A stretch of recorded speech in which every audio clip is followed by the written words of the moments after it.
Let the dragon consume you! Enemy sighted.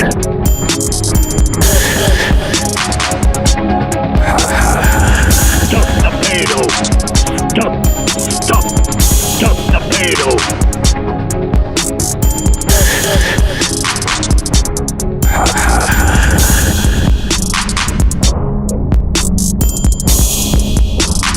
In 5, 4, 3, 2, 1.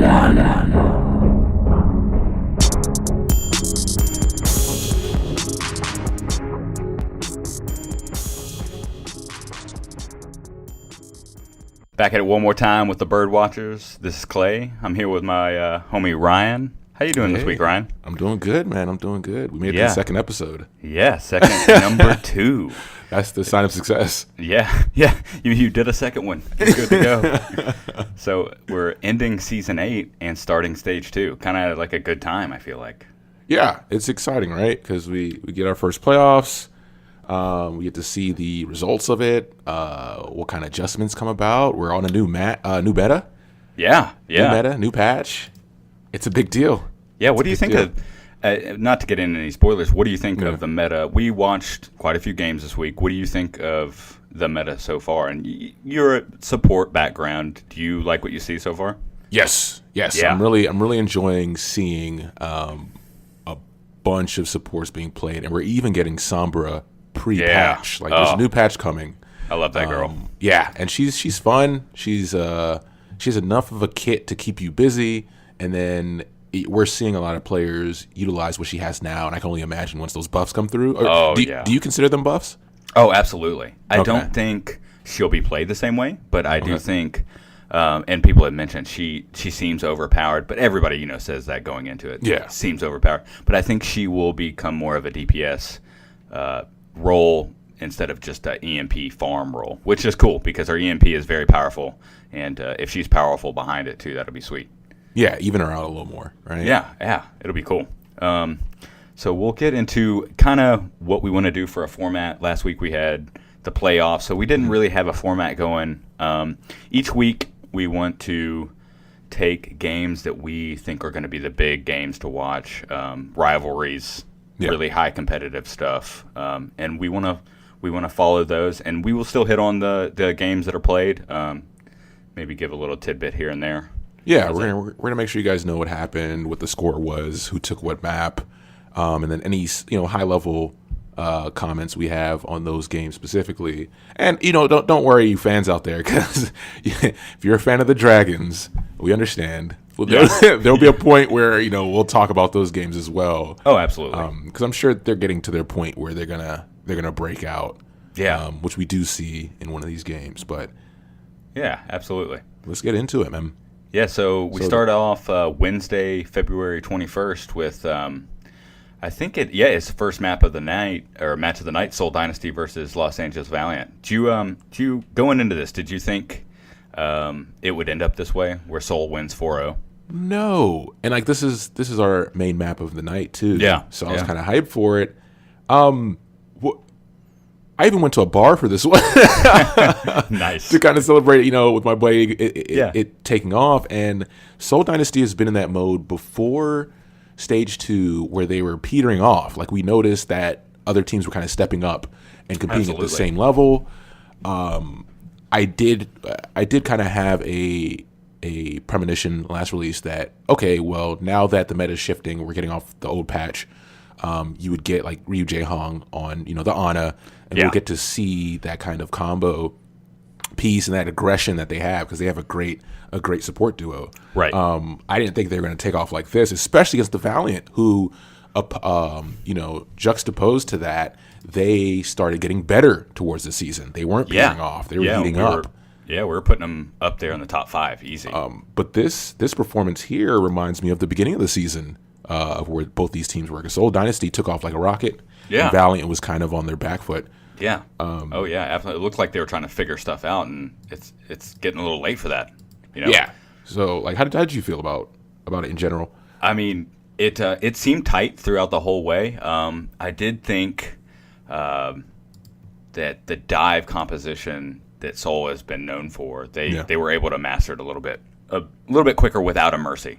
I think Valiant was able, or has been relying on that res, and a lot of people are saying the American teams have been relying on a res, where Seoul, or the Korean teams in Seoul, they didn't need it. They want to play Ri Ji-hong on Ana and Zenyatta. Yeah. They want that guy doing DPS. You know what? That's a great point. I didn't think about that. Because you coming into it before coming into the Mercy meta, you do know that, okay, well, Mercy's kind of that crutch, and that was one of my concerns with Nuss. Yeah. Okay. Yeah. Mm-hmm. Yep. So we had talked about him. Yeah, we talked about Nuss, and that's one of the cases where I was like, what's going to happen to London Spitfire, which we'll find out when Nuss isn't playing more of that, or focusing on that Mercy, which he doesn't play very well. Like, we didn't get to see him much on anything else. Right. Versus Dynasty, they pretty much swapped between Ryu Jae-hong and Guido. They were on damn near every support throughout the season. So we got a good example of what they could do. But that's a good point about that dependency that could have put a lot of teams in a weird place. Yeah. Oh yeah. You start to rely on where these early picks are just getting fixed by a Mercy res, and Koreans didn't. In the past, in the Contender Series and stuff like that, they didn't rely on that kind of thing. They were winning fights. Let's run down.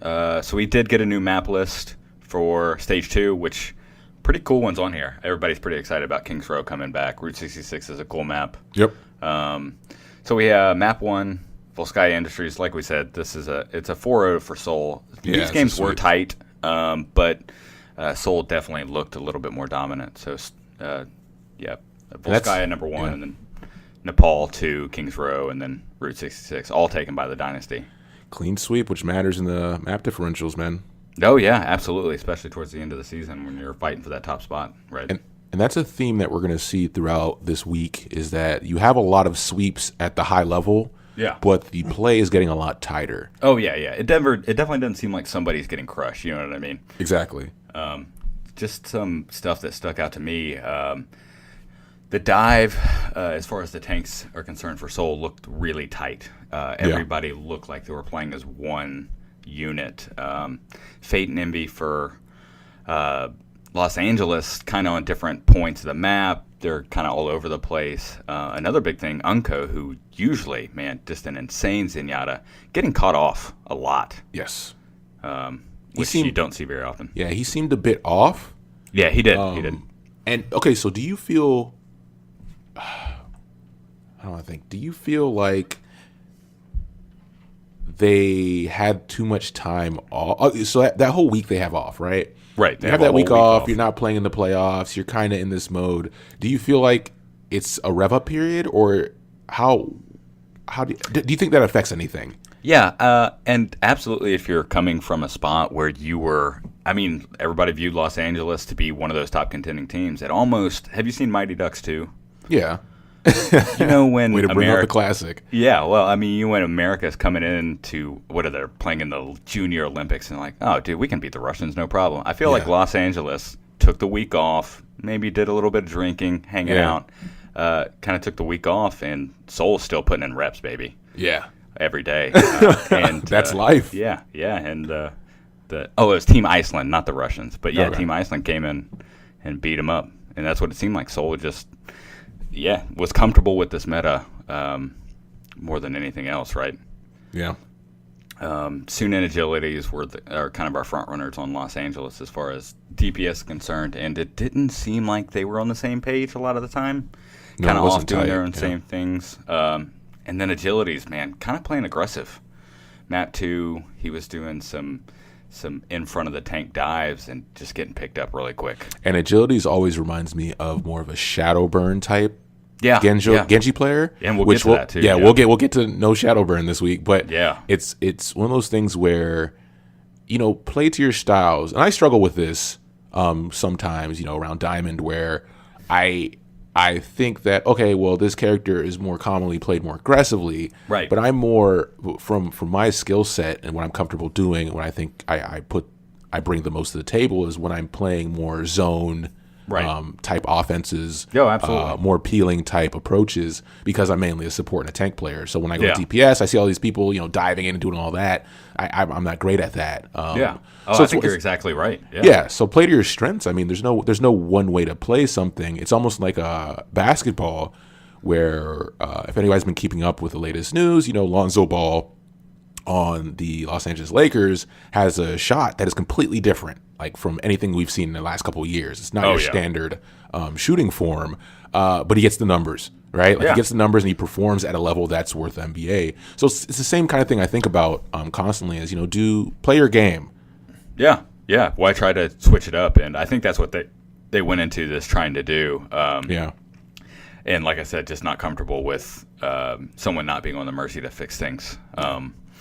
Only thing that really stuck out to me was Sombra did come out on map 4 on Route 66, which that playing Sombra on defense, man, feels so good when you're able to stop them there. And Soul was able to stop Valiant at point 2 and just never let him get past that. It was insane. Yeah, it was impressive. So we'll get into our one of our honorable mentions. So the Dallas Fuel versus Shanghai Dragons game. Fight for the bottom, you can call it. These are two teams that are on the the lower end of the win-loss bracket. But in this one, we have Dallas Fuel kind of take it over. It's exciting because both teams had acquired people. This turnaround, we have Dallas Fuel acquiring Rascal, and AKM, and Shanghai Dragons acquiring Giguri.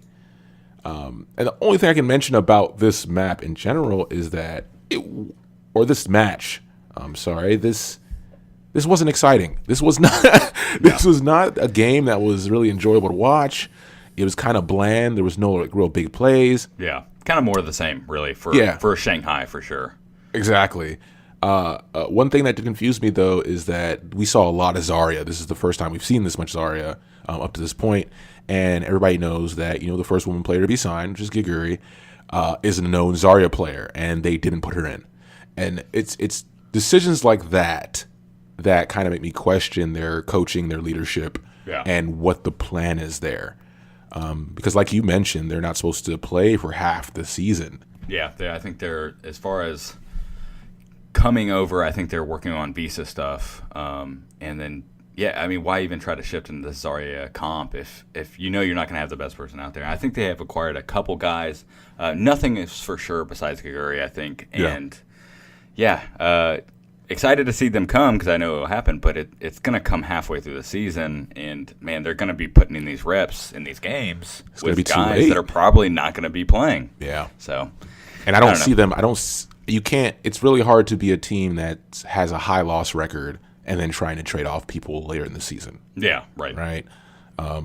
So we'll see. We'll see what happens. But to run down the list, we had Dallas Fuel take it 3-1. We had Volskaya Industry going to the Fuel, Nepal going to the Fuel, Hollywood being taken by the Dragons, and then Route 66 was taken by the Fuel to wrap that up. Yeah. And then we can move into our next game if you want to bring us there. Yeah. So last game of the night, Los Angeles Gladiators versus San Fran, and I thought this would have been a little bit tighter, but Los Angeles rocking it 4-0, and Los Angeles did acquire Fisher from London Spitfire. Fisher was their secondary main tank, which is kind of hard to believe. Fisher's insane. Not to call you all, is it Fisher or Fisher? How's it pronounced? I guess it is Fisher. Or it's just whatever you're feeling at that moment. Yeah, it's one of those cases where, because we'll get to EQO, but everybody's like, oh, Echo, that's a super cool name. He's like, no, don't call me that. Yeah. Which, much easier to say. I actually heard some of the commentators say, hey, this is kind of hard to say. Yeah. Especially because he was performing. We'll get there. Yeah. But yeah, I thought this would have been a little bit tighter, but Los Angeles Gladiators take it 4-0, Temple Anubis, Nepal, Kings Road, Gibraltar. And Fisher really did stand out. I know that they're still working on some things. He's only been there a week. Still don't have a dedicated Genji player on San Fran, and that probably is hurting them a lot. Yeah. I mean, it's a lot of these teams that are doing really well, they do have somebody that strictly plays Genji. So we don't, just to elaborate, we still don't have Sinatra yet. When does Sinatra turn 18? Do you know? I know it is. I want to say it's halfway through the season, so it will be probably stage 4. And are you familiar with his player pool? Yeah, he's a Tracer main, plays Soldier, is a very good Zarya as well. Really talented. That's interesting. Really talented on Tracer. And we'll get into who, I mean, I got a pick for who I think the best Tracer in the league is in SBB, but I think Sinatra will give him some trials and tribulations. All right, let's move into Thursday. Yeah, Thursday. And this was a hot one, man. This is rematch from the playoffs. Yeah. Yeah. Houston versus London Spitfire. First game of the night. We got them playing a 5-map series, too, man. Starting it out at Volskaya Industries, London taking that one. Nepal, map 2, Houston taking that one. Kings Row, Houston. Route 66, London, and Ilios. Houston wins that one. So, for this map, Houston did not start with Jake. They did not. No Jake. They had, what's his name? Clockwork. Yeah, they got Clockwork on the Tracer. And he is I think he is a dedicated Tracer player. So, okay. So when they're aiming to dive, I think they have to kind of have him out there front running on the Tracer. Which is a good mix, right? Because you know that why am I blanking? You know that Jake can take care of that Soldier, take care of the Jake, right?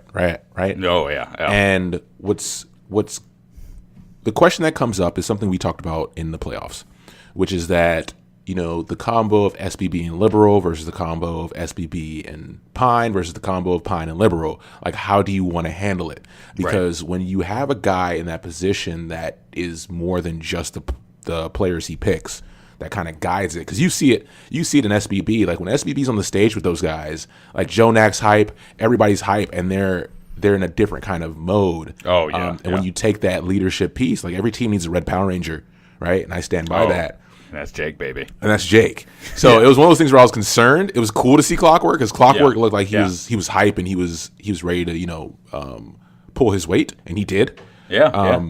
That's kind of cool to see them kind of go outside of that. Because you're wondering who's calling these strats. Because a lot of time we see Jake very vocal. They'll cut to that guy, and he's always saying something. Yeah, man, he's getting more and more vocal too. And it's one of those things where we get back to, you know, our preference on player pool. I'm still a fan of that 8 to 10 pool. Yeah, 8 to 10 seems perfect, right? Yeah, because you keep the team cohesion. I mean, somebody who's grown up playing sports, you know, working on, you know, development teams in IT and stuff like that. That's a big aspect outside of the work you're doing. Right. Is that cohesiveness. But not to elaborate on that. Did anything on this map stand out to you, man? I think so. Map 1 on Vizcaya Industries. It is very obvious that London had practiced with Sombra a lot more. Yeah. And Sombra being very, very good on this map.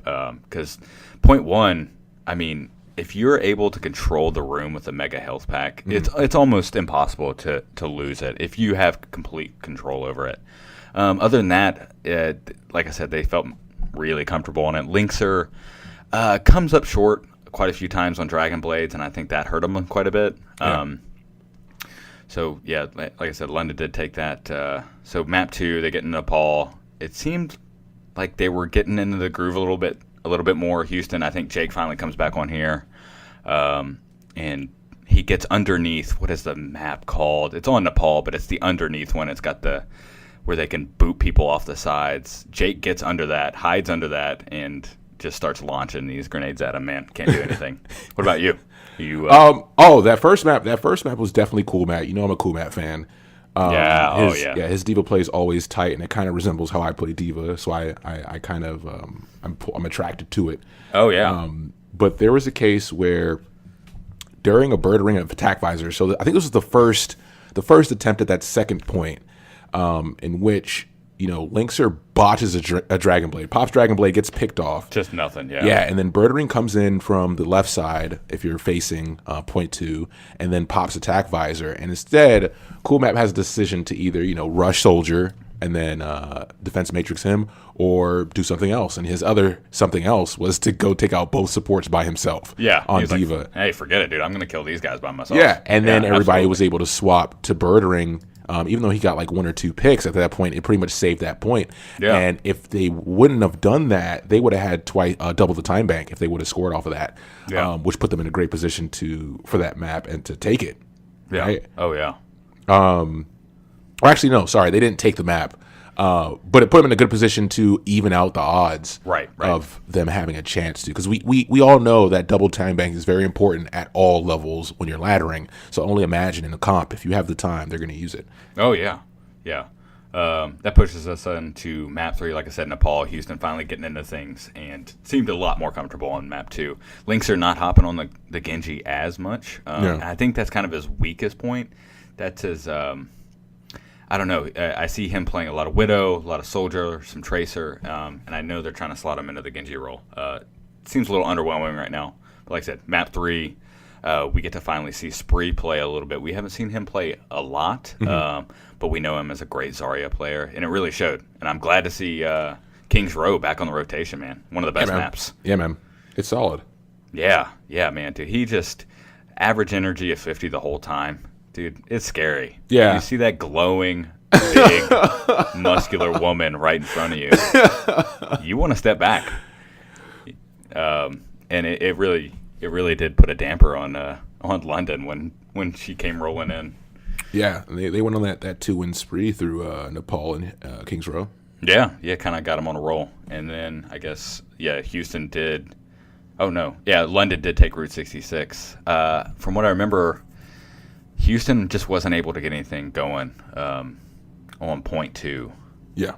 They just couldn't get anything rolling. I think a lot of that had to do with just the DPS coming up short. I think weren't able to pick anything up. Yeah, and that dropped us in the tiebreaker match. Yeah. Always love a good tiebreaker, too. Oh, man, especially because it's a control map, right? And control maps are one of those cases where, usually on Assault or Hybrid, you kind of know what comp to expect, and the coaching puts you in a position to say, okay, well, we're going to go with this because this gives us the best chance. And if we need to swap, we can. With control, you don't really have that time. You kind of and the player pool is bigger, right? There's more characters you can pick.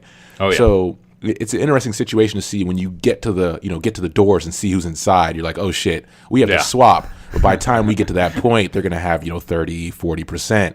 And at this level, it's very hard to pull back in. Yeah. Unless you pull off a flip at 99, right? Yeah.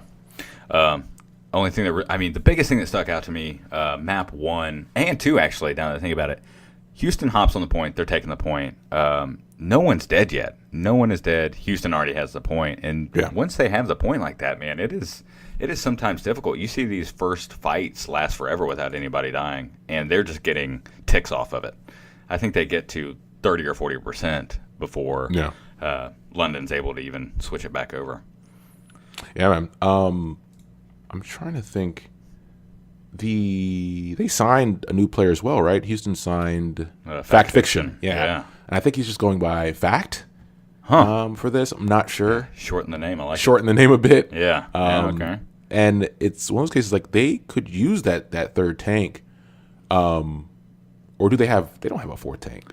So they have Spree, who is a Diva Zarya main. Yeah, that's right. Muma, who, big shout out. A lot of times you see the DPS really making plays, or you see them in the kill feed. Muma really, and they said it when they built this team. They built this team around that guy, and it really does show, dude. That guy is insane. I don't care what anybody says. He hops in the back line. He doesn't even hop in the back line. He sneaks into the back line on this big dude, and he gets out. I think some of the kill to death ratios are just insane with this guy. So. Yeah. And that's so you're right. Yeah, Muma and Coolmat are your two main tanks, and we have Spree, who kind of plays this flex role, and now with Fact Fiction, who he played in 2016 Worlds, and has proven that he can. I think he didn't make the original cut for the league, and they gave him another shot, and he stood out. So they're like, okay, let's pick this guy up. Yeah, that's gonna give him. That's gonna give him that person to kind of go to. That might allow Spree to help with some of the DPS options as well, or if they want to run a triple tag situation, right, with the Zarya, right? That would be real cool to watch. Which I actually, just a side note, I thought we'd see a lot more of with Mora and Lucio coming back into the meta without Mercy. And that being said, still saw some Mercy, so kind of a plethora of support you can choose from depending on the map. So, but yeah, moving into an honorable mention, we have the New York Excelsior versus Florida Mayhem, and you can probably understand why this one is not one of our main games for the night, because you kind of know how this is going to go. Yeah, Florida's still kind of lacking a big roster size too, and I think we talked about it last week. Yeah, we have New York Excelsior taking it overall 3-1. They take Hanamura, Kings Row, and Gibraltar, and Li Jiang is taken by the Mayhem before halftime. But yeah, New York pulls it out. Was there anything in that stood out to you? You see any glimpses of hope? I do. Florida? I do see glimpses of hope in Logix, their tracer player. I mean, he's a hell of a player. Their tank play is a little lacking, and just an overall just diversity and having a big group of guys to choose from. I think that's their biggest downfall. And I don't know. You're going to go against number one. You know what I mean? With the small SBB coming out and just destroying people. They need at least one dedicated tank, all right? Yeah. Flexing is great, but in this league, it's almost one of those cases where you have the roster size to play with. Yeah. And if you don't have the skill set on each one of those characters you play, and we'll get into a question about the Renaissance Man effect, which I'm coining now, and see how that plays out. But yeah, you have the room for the players that can excel in those roles. So seek them out, figure out the contract obligations, and make it work. Because even though bringing in a player that the other team will know is going to play this character, if they play this character that well, then it's negligible, right? Yeah, right. So yeah, and then we move into did you? I was going to say the only other thing that stuck out is on map 4. This is just like the key to a perfect looking composition as far as just running it perfectly. Janice, Meko, and SBB sitting on the cart, and actually the Widow, Pine playing Widow, was getting double pocketed by the healers, and no one was looking at the cart the entire time. They're like, oh, we got to get Big Boss Pine off this Widow or off this perch. Yeah. They're pushing the cart the whole time. It never stops. Yeah. So kind of a cool thing they had going on there. Yep. What was our last? Was this the last game of the day? Was this Thursday, or are we getting into the next day already? I believe this was the last game. This was the last big one. Well, I thought it was going to be a big one. Yeah, me too. Actually, because of the performance. I mean, last stage, Boston really did impress. And I hate to say it, I almost think they were heavily dependent on Mercy. It's one of those cases. Yeah, they played Philadelphia, and Philadelphia won 4-0. Hanamura, Li Jiang, Hollywood, and Gibraltar just took them all. And you mentioned a good point about Big Boss Pine on Widow. And one of those, there's certain maps where you see this, where you get in the position where you get a straight shot, and then there's some kind of ledge that Widow can sit on. And it puts you in the conundrum of if the tracer / soldier portion of the DPS duo is pulling weight on the front line, then that Widowmaker can sit in the back and kind of give you this oppressive back line that you can't get to. You literally have to kill around her or kill their people before they can kill you while they're pushing the payload. It's a very difficult situation, and I say all that because Carpe pretty much proved how oppressive this could be. Yeah, he constantly was putting the team in situations where he was helping moving that cart by purely just performing at a high level and giving that protection. Oh, yeah. And I'm glad to see it, because I know Carpe in the past just really did shine. And I'm glad Philadelphia is able to pull some stuff together. They were kind of in the middle of the pack team going into stage 2. And, man, I think they won both their matches this week. Pretty dominantly, too. They look like a playoff team, man. Yeah, absolutely. They did add somebody to the team, I think. What were you saying? No, I was going to say, get into the new guy, man. Tell them about the new guy. Oh, yeah, that's EQO.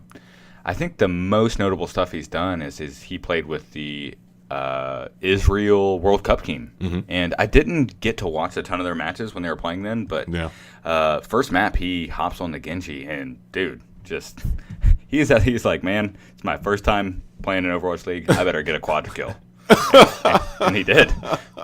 Like, dude, we're going to pull you if you don't get out there. And, dude, he was killing it. Just positional skills, man, just where needed, where he needed to be where he was. It's ridiculous because it's one of those cases, like I mentioned earlier, in the episode, is I wish I could play aggressive like that. I wish I had that in me. I wish I was that type of player, but I'm not. So seeing it is always impressive and intimidating. Yeah. Oh, yeah. Because you can see him. One of the commentators made a good point. It's almost like he's connecting the dots, right? So he'll shuriken, and he'll try all these positions around the fight. Like he'll be in front and then he'll go behind, he'll look at the left side, and before he commits, he'll kind of know who he's going to pick off and what kind of connection that makes, right? So it's like drawing, connect the dots, and then he'll pop Dragon Blade, and literally almost every time he gets the people he wants to get, and it puts him in a great position. And then you have I almost feel like him coming onto the team, being the new guy, performing at that level, because they've only had a week to train with him up to this point, right. because he was remote for most of that time. So outside of just connection, via the internet, and the hours are kind of weird. They didn't have much practice time, but he pulls Carpe's play up, and Carpe's already a high level player. But it's like, hey, I'm doing this, you're gonna do that, and we're both gonna shine, and we're gonna elevate our team overall. And allow Fraggy to just beat people up with a hammer. Oh, yeah. Dude, I wish I could connect the dots. Every time I try to connect the dots on Genji, I end up going off the side of a map, man. Like, where's the first person? I can't even find the first dot. Where is that at? It's insane. But, yeah, they look like a really cohesive unit, too. Just all together, man. They were killing it. And Fraggy's their main. He's the Red Power Ranger. You can see it. We're on the stage. They have him seated in the middle. And he's calling out stuff. He's a very aggressive tank, known for it. He's known for his Reinhardt. Yeah. And he got to play it now that the meta shifted, and we got to see that aggressive style. I wasn't too thrilled with his Earth Shatters, but there was one stat where he got his first Earth Shatter in 29 seconds. Oh, that's I was insane. like, that's kind of scary, right? That is scary. Yeah. Oh, yeah, absolutely. I think he really does shine on the Reinhardt. I think stage 1 we saw a lot more Winston, and a lot of people did, they were calling him out. They said, you're not the greatest Winston player, but dude, he was shining. Yeah. Especially on map 2, where it's real close quarters. You get to swing a lot. Dude, this guy was, man, he was crazy. He did a great job of covering the supports, right? Like, Boombox is known for his Zenyatta, and the best thing a Winston player can do, no matter how good you are, is make sure you protect that Zenyatta. And he was doing a good job of peeling the Genji off of him and finishing him off, because Boombox is great at getting his assaulters. Like if a Tracer runs up on him or a Genji, he'll knock him down to 10%. Yeah, he just needs somebody to finish him off, and Fraggy's usually there to take care of that. Great aim. Yeah, his volleys are nuts, man. Yeah. What do you think about Boston? I don't know if they're. I don't know what was going on. So Boston was kind of the start of my Renaissance Man effect, and it's that case where I feel like they rely too much on Dreamcasper. Yeah. And he's one of those players that you talk about. The commentators mention it. You talk about any character, and he's usually in the conversation. He won't be the best one, but he's in the conversation. There are times when I've seen Stryker step up and be able to be that partner in crime.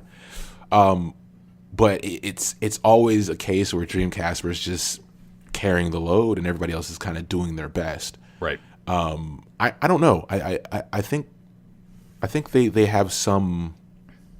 They have to figure out their place. Everybody has to figure out their place and excel at it. Yep. The only person, because when I think of Boston, if you ask me name the Boston players off the top of your head, I'm going to tell you Dreamcasper is the only thing I can remember right now. Yeah. But Stryker comes to mind usually when I think about Tracers, but he's just not consistent enough. Yeah. Well, both going into this week just seemed a little bit off, or the whole team just not playing as a unit like they were in stage 1. Yeah. So I mean, we can move into our next. If you have nothing else, we can move into the next day, Friday. Yeah. Friday, February 23rd. The end of the business week. Yeah. And we start with another playoff repeat banger. Yeah. Hey, these are two really good teams too, man. You think? Just a bit insane. You think they're all right? Yeah. Yeah. it was actually kind of hard to analyze these things because it seems like everything is so on point. You know what I mean? Yeah. I forgot to mention that the Boston Philadelphia game was a sweep. Fusion took every map. Just a quick 4-0 for them. Yeah. Yes. But yeah, we're getting into London Spitfire, New York Excelsior. You want to run down it? Yeah. So Spitfire is able to steal steal 3 maps. I'm sorry. They took the series 3-2. Took the first one, Volskaya. They took the last 2, finishing off Gibraltar and Ilios. Yeah, pretty crazy. Anything stand out to you? Oh yeah, of course. We got to see. So we talked about in the playoffs, right? We talked about let's see if we get the SBB Pine duo and see how that looks, right? Yeah. Without Libero's Genji, and we do get that. We get Pine. He starts on a Widowmaker. He hops to McCree. We even get to see some Genji out of him, which is super weird to fucking watch. Yeah, and I think people mention that too. It's like, hey, what is this guy doing? And he's a pretty competent Genji. Yeah. I mean, he's by the books. Yeah. Nothing crazy, but he's getting some blades, he's getting a couple there. And SBB was just on fire this whole match. Man, dude, I don't know I think it was this game, but he had a point where he gets a 3K, and I think he's all by himself. Mm-hmm. Insane. I always consider him one of the sneakiest tracers, because he's real good at finding he finds profit all the time when he's hiding. Oh yeah. Or he'll wait and know where profit is coming from, and it's great to watch. It's almost like this some kind of spider sense. Yeah, it's almost like predator and prey, right? Yeah. But being one of the sneakiest, he's usually not in the fray. But in that 3K standoff, it was wild because he was on the point, just taking people out. He was hitting all his critical hits. He was getting in faces. He was doing the proper recalls. He was landing bombs. It was impressive to watch. And even he was going buck wild. I think he hopped out of the seat afterwards and was just on fire. And that's just good old sports. That's that adrenaline. Yeah. That was map 2, right? Just after a loss too. It's kind of weird. After you generally lose on map 1, you kind of expect that team to get the second one too, because they've got the momentum going. But New York was able to steal one right back from them right off the bat. And the one issue here, and it's my Lord and Savior Jonak. He was held down, and he was held down. That played a big part into. Dude, yeah, he fragged so hard. If you look in that top right-hand screen, you're like, dude, this guy's killing more kills than DPS. Yeah, last stage 1, he finished, I think, in the top 5 for eliminations. Yeah, just finding heads, man. Yeah. Just finding heads. Yeah, we talk about Boombox, but Jonak is definitely in that discussion as well when it comes to Zenyatta play. But that played a big role here, where Spitfire were able to lock him down. And locking him down allowed him to squeak out that that win that got him the match overall. Oh, yeah. And it's very noticeable when this guy is getting pestered with that he is not able to perform. Yeah, and we got to see an interesting effect, because we got our hope. We're like, okay, we got the SBB Pine combo, but when they put Libero back in after halftime, he was kind of cold. Yeah, like he wasn't playing that Libero Genji that we're used to, and that's one of the effects you get to see with the substitution, right? Right, exactly. But SBB able to put him up on the shoulders and say, "Hey, I got you, baby." Yeah, and take you home. This is the cool thing about this is this rounds out essentially a cool fact or a cool stat, is that all of the playoff teams for this, right, beat the people that beat them in the playoffs. Yeah, that is insane. Isn't that crazy? It's almost like everybody got their revenge. 1 week later. 1 week later. Only 1 week. We're talking a month. This is a week. And that's great. Coming for blood. That's great to see, because we see that closeness in ability. Yeah. I mean that it was good to watch. Those matches, they belonged in, all those teams belonged in the playoffs, and that's why their matches are usually the most exciting. Yeah, absolutely. Especially when you get to see Pine face off against Birdring on the Widow. The Widow duels, man. You're just like clenching those cheeks, man. Yeah. Who's gonna find whose face? You know I knew you would like this. Birdring shows up with the hat on. Oh, he's rocking a hat the whole time. I was like, what? He is, yeah. I was like, who is this guy? Oh, that's Birdring. With the bowl cut. Nuts. Somebody needs to talk to that kid. We gotta get that hair fixed, man. Yeah, you know what? Give it some time. Give it some time, because they have stylists now and all that stuff. And I've noticed, especially my team now, the Houston Outlaws. They are swagging. Like the hairstyles are on good. Point. You know, they got the right amount of gel in there, and they look confident. Facial hair is on point. You know, they're presentable. I mean, they could show up in suits. Yeah, that would be sweet. There might be some guys they can't fix though. I hate to say. And they might have to live with that. And we were talking about Fraggy earlier. Kind of an intimidating looking guy. Oh yeah, red beard, tall, big guy. You're like, oh, this guy probably plays Reinhardt. And yep, he sure does. I think he'll just keep growing it out, man. Yeah, people love Fraggy. You think those guys? Yeah, those Korean guys are like, man, this guy's kind of scary looking. And then they just kill him, and they're like, oh, he's not too scary. He's probably a nice guy. Yeah, he seems nice enough. But then we move into our honorable mentions of this day, which for Friday, which is the Dallas Fuel versus Los Angeles Gladiators. This one, I'm not gonna go too much into it, but I didn't expect the Fuel to beat the Gladiators. Not this hard. I thought it was going to be a game with their new players, but I did not think it was going to be crushing. Yeah. Dallas Fuel finally starting to look like a team that can compete, right? Yeah. And it definitely took some changes, right? They picked up AKM and they picked up Rascal, and AKM really did shine. How do you like his soldier? Oh, it's great, man. He seems, not only does he have really good aim, and I've watched him play McCree quite a bit before, and he can find people's heads. His soldier positioning is beautiful. He's getting himself where he's not getting dove, and that's something you got to worry about, right? As soldier, somebody's looking for you all the time. Yeah. And he really did really well, and he jumped on a couple different characters. Yeah. What stood out to me was his use of heal cans, and I think people always forget how powerful those things are. Right? Oh, they're insane. Like one heal can does about 60 more healing than a amped up Lucio healing aura. Yep. Right, and that's important, especially for the cooldown, and in situations where now we have Ana's back in the mix, so you get that boost on that. You have 400 healing over 5 seconds. Oh right, you're coming right back in that area, and he uses it very well. And like you said, his positioning, he positions when he has it behind his tanks, usually in the middle. And then when he doesn't have it, he kind of pulls back, gets it high ground for a bit, and then once he has it again, he's back in there. So I'd be interested to see his healing stats on Soldier, because that's an aspect that usually falls to the waistline. Probably higher than mine when I'm playing. It's out healing me. I'm like, what are you doing, dude? Yeah.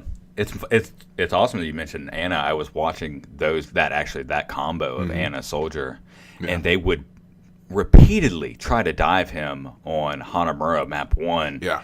And there Ana is, and there he is. She's throwing the bionic grenade, healing him up. He's got the heal pack down, and here they are. They're all, they can't be healed. They're just getting destroyed. Yeah. And it really, like I said, Dallas Fuel is starting to look like a team that will compete. And you get Effects back. Effects is back. Yeah, and that's back from Korea. Yeah, that's a big deal. They did look good. They did look good together. I will say that. Yeah, I'm interested to see, because Gladiators. Sorry. Oh, I was going to say, and XQC is off his ban, so he got the full team. The full team's back together, and he looked really good too. Yeah. I think I did see a stat where they said Coco died 4 or 5 times per 10 minutes than XQC did. XQC just able to keep himself alive and be very aggressive, get those kills, which that's what you're looking for. I know Coco is more of a Reinhardt specialist. And that just goes to play, because XQC is a phenomenon as a person and a phenomenon as a player. Crazy, dude. But as a watch a stream for 30 minutes, be blown away. As a Canadian, though, I got to continue to support him. It's a tough road. It's a tough road. Yeah, he's a bit of an asshole, but you gotta love him, right? Just a tiny bit. But yeah, I mean, Dallas Fuel wrapped this up 3-1, taking Hanamura, Kings Row, and Gibraltar, while Gladiators they eke out Lijiang. Yeah. That brings us to our last map of the day: San Fran versus Seoul Dynasty. Yeah, and that ends how you expected it. Besides the fact that Shock won the first one.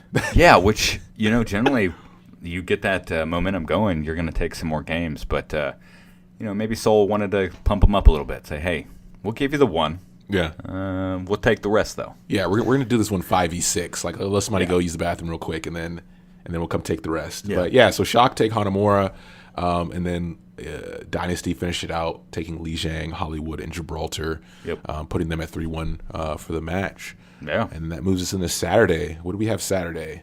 So map 1, I think these are first thing in the morning too, like noon or 2. But Philadelphia versus Florida, and this is Philadelphia's second sweep of the week, dude. Just looking insane. Yeah. Yeah, the new DPS really shining, man. Just taking all 4 maps: Hanamura, Nepal, Hollywood, and Gibraltar. Just raking it out. He's confident, man. He's confident, and you can tell he's glad to be there. Oh yeah, absolutely. A lot of these players you see coming in now aren't just out of nowhere. There was a big rush. When to it get came the good guys. Yeah, to get the good guys, get the league started, and a lot of people fell to the wayside. It happens all the time in other sports. When you see like kids come out of college trying to get in the league, they end up free agency, or they're undrafted, and then they get picked up later on. You're like, how did this guy get missed? Yeah, right? Hungry for it too, right? Yeah. And not to take anything away from Shadowburn, but kind of a different play style, right? As you had touched on before. Yeah. Shadowburn a little bit more passive on his Genji, where this guy is up in your grill, just up in your face with the deflect going. So yeah, Philadelphia knocking it out 4-0. Yeah. And then we get into the game of the day, which I was hyped for. And kind of our pick, yeah. And once again, a sweep. Like this whole week. Yeah. And we picked these out at the beginning of the week, which we, you never know. Especially in a new stage, new meta, you just never know. But I thought that Boston would put up a little bit of a fight. Yeah. And they were tight games, but Houston obviously the superior team, right? Yeah. I mean, they swept it completely. Yeah. And there was nothing here weird that stood out to me. The only thing that stuck out to me is map 1. Boston has a very aggressive play style, not only on offense but on defense. They want to get in your face, and they kept trying it on Hanamura, and Outlaws would kill whoever was up first, generally taking out the Winston, and take him out, get the point 1, and then they had full ult economy going into point 2, and was able just to get a better and bigger time vault or package and just take the game. Yeah, and then I mentioned before how my whole thing with Boston is that, that Dream Casper Striker combo, and this is the first time I really seen a flip in that, where Striker steps up to that level. Absolutely did. And Dream Casper drops the ball. Like Dream Casper was struggling. Yeah, just not on that day. Yeah, he was hopping from different character to character, and really could not get anything going on any of them. You read my mind. Where Striker was. Man, he was getting kills, but just not. It's hard to kill the whole team. And we've been in that. Playing personally on the ladder, we've both probably been in that situation where you're trying to figure out why this character's not working, and you start jumping around characters. Yeah, and that's the number one no. Yeah, it's going to hurt you a lot of the times more than anything, unless you're getting hard countered. Maybe just stick on him.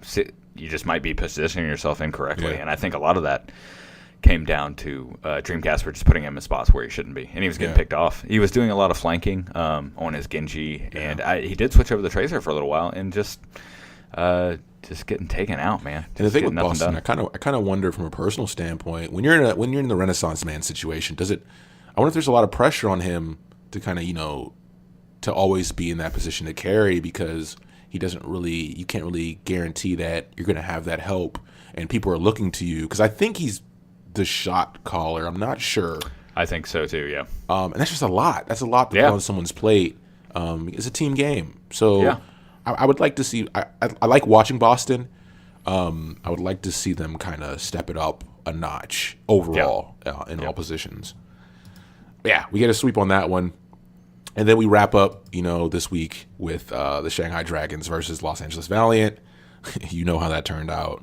We had a 3-1 sweep. Although there was a draw on Hanamura, Valiant took Lijiang, Kings Row, and Gibraltar. And that wrapped us up. Kind of what we expected.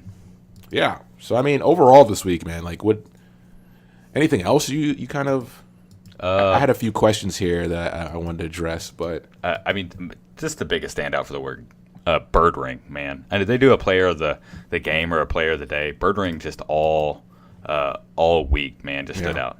Dude can play anything, and he doesn't play it just well. He plays them exceptionally well. He just insane. I think probably one of the best DPS players in the league right now. I mean, he's our pick for player of the game for the playoffs, so it's one of those things where it's only natural that he comes out of that still doing his thing and wearing the hat. Yeah, that might be the source of the power is the bowl cut. Oh, man, so he's trying to contain it. Yeah, a lot to contain. But yeah, I mean, I love that. We kind of called it in the playoffs. There was more trending of soldier play. Yeah. And did see a lot of soldier. Yeah, I mean, we got AKM now, who's a soldier main, and these players that are kind of playing it more. Alternative to the McCree pick, because McCree has the downfall of he's a little fragile. He's the best dueler, but in situations where we're seeing more dive comps and then more mix-ups, people are diving in, and he doesn't really deal with that well. He could probably do a 1v2, but you're still kind of gambling there. Yeah, absolutely. The soldier stood out, and then I wanted to ask you: do these matches feel shorter since the Mercy nerfs? They do. They seem a little bit like fights either go one way or the other. Mm-hmm. Where you're able to pick up another person if you do get picked off by a mercy res. They do seem like quick fights. The only thing that I thought was, and this doesn't have a lot to do with this, we did still see a little bit of mercy, which is great. I mean, you don't want a character to just be totally nerfed and unplayable, but you want to have a little bit of variety too, right? Yeah. I did think the Korean teams, especially London and New York, they make the fights a little bit longer even without mercies. Mm-hmm. They can steal a minute, 30 seconds to a minute and a half off of a time period just by coming in and contesting. And they contest so well. Not a lot to do with the mercy meta change, but they contest so well. And I think that's what they were good at before. So that's really starting to shine here too, where these American teams, they don't do it as well. They come in, they strag, one or two will come in. These guys fully regroup, and they come in and they time it perfectly where their tanks are coming out and then, stealing some time off the clock, which is huge, I'm happy you mentioned that because there were a lot of almost C9 situations. Yeah. which were shocking to see at this level. Yeah. But the commentators were like, "Oh, what are they doing? What are they doing?" And then they last minute get on the point. There were some cases where they miss. So there were a lot of cases where you made a great point at the beginning of the episode where you said we're really going to get to see that mercy dependency, and people are going to have to wean themselves off of it. It's almost like a drug, right? Yeah. You're not going to have these 2-minute exchanges anymore. It's going to be shortened, and they're going to be decisive. And I mean, how do you feel about that? Do you like the more decisive outcomes? Yeah, I like the better team that's getting the picks first to be rewarded. And I mean, a lot of the times, if the team, you're the same boat. Yeah, I feel the same way. Yeah.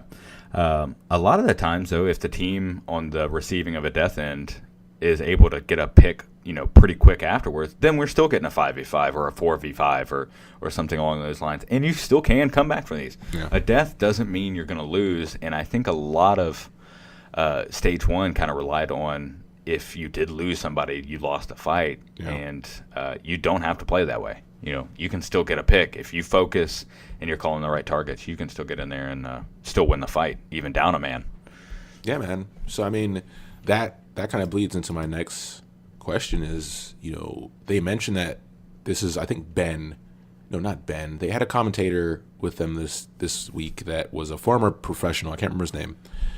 Maybe it's the Reinhardt main, Reinforce. Yes, Reinforce. And he mentioned that this is probably the most balanced meta we've had.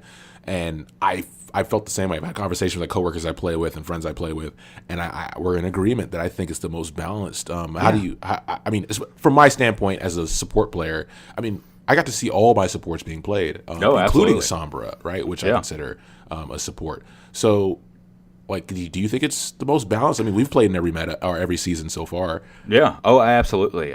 Because generally, look 2-3 seasons back, if you're playing Junkrat or you're playing Hanzo, and we did get to see some teams play Hanzo, you generally wouldn't see those things. You would see a traditional either McCree, Soldier, hit scan, pairing or something like that, or the dive DPS with Tracer and Genji. Now we're seeing everything. You're getting Junkrat, you're getting Pharah.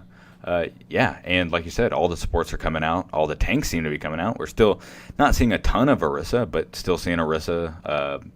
Still seeing Roadhog as well. Mm-hmm. So pretty cool. Yeah, it's fun to watch too. Kind of any given Sunday kind of thing going on. Yeah, exactly. Yeah, I mean that kind of wraps us up for this week. Yeah. It was an exciting week. Like I said, a lot of sweeps, but a lot of potential seen, which you kind of expect. Yeah, and like we had mentioned before, the game's still tight. Yeah. You know what I mean? Yeah. So if you guys want to contact us, so we're working on it. We're still building up. We got to get on social media.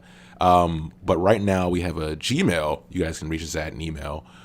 It's the Birdwatchers Podcast at gmail.com. That's the Birdwatchers Podcast at gmail.com. So shoot us an email if you have comments about, what we talked about today, if you have predictions for the next week, if you have just overall, feelings about the league and there's something you kind of want our insight on or our opinion of, feel free to hit us up. And we love feedback too. Yeah. Absolutely. Oh, yeah.